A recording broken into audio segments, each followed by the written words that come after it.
Welcome to News 12 Long Island. I'm Drew Scott.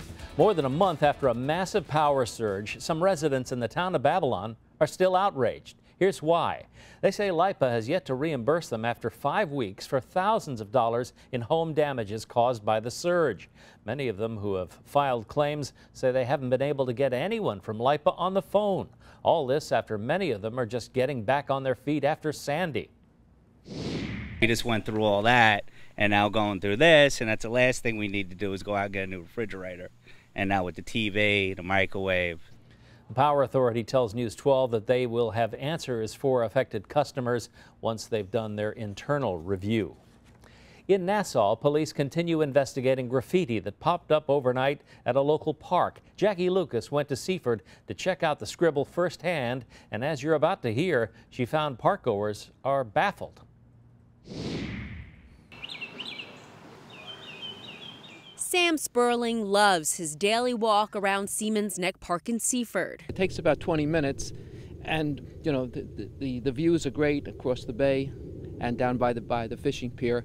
But his view was spoiled today by this graffiti covering the concrete walls of the handball courts. It's terrible. The park should be pristine for everybody to enjoy, and that means especially visually. Cops say park employees discovered the graffiti Sunday morning. The vandals used silver, black, red, and blue spray paint to write all over both sides of the courts.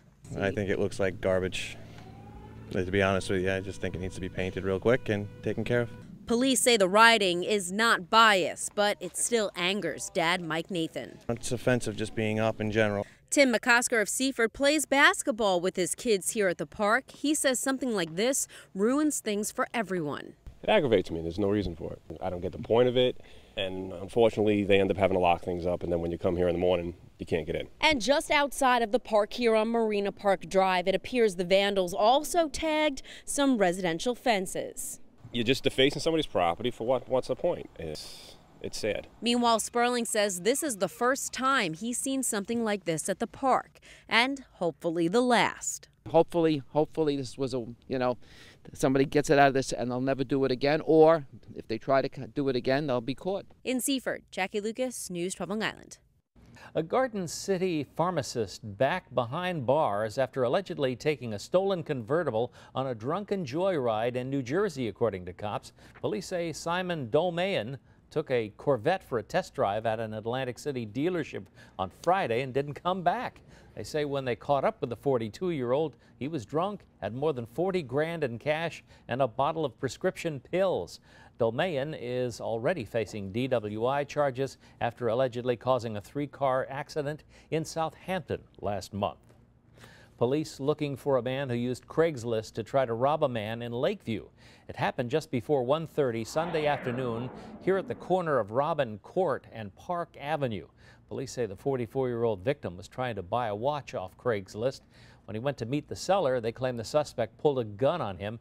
We're told after a struggle, the suspect got away in an SUV. If you know anything about this, call Nassau Crime Stoppers at 1-800-244-TIPS. Well, a stretch of the LIE in Holbrook is reopened after a car accident forced officials to shut it down. All westbound lanes near exit 61 were closed for about an hour Sunday afternoon. The accident happened just before 2:30. Police say no one was seriously hurt. Another deadly day in Egypt as more violence breaks out over President Morsi's ousting. Here's a look at the prison truck that was attacked Sunday, killing 36 people. The truck's part of a convoy carrying 600 protesters that had been arrested. Now, Egyptian officials say the security forces fired tear gas at the truck to help set them free. In just 4 days, 900 people have died in clashes throughout Egypt. Meanwhile, President Obama wrapped up his vacation at Martha's Vineyard Sunday and headed back to Washington. Here he is getting in a final round of golf. In the morning, Egypt will likely be a big discussion in the Oval Office and on Capitol Hill. Members of Congress are already debating if the U.S. should cut off military aid to the region. During the first family's vacation, the president did make a public statement condemning the violence in Cairo. Republican Party leaders banning CNN and NBC from their presidential primary debates. Friday's unanimous vote comes after both networks announced plans to air shows about Hillary Clinton, a highly speculated 2016 presidential candidate. Entities like NBC and CNN that are moving forward with four-part miniseries about Hillary Clinton are not going to take part in our debates. Well, CNN now responding in a statement saying, in part, should they decide not to participate in debates on CNN, we would find it curious, as limiting their debate participation seems to be the ultimate disservice to voters. Time now to get a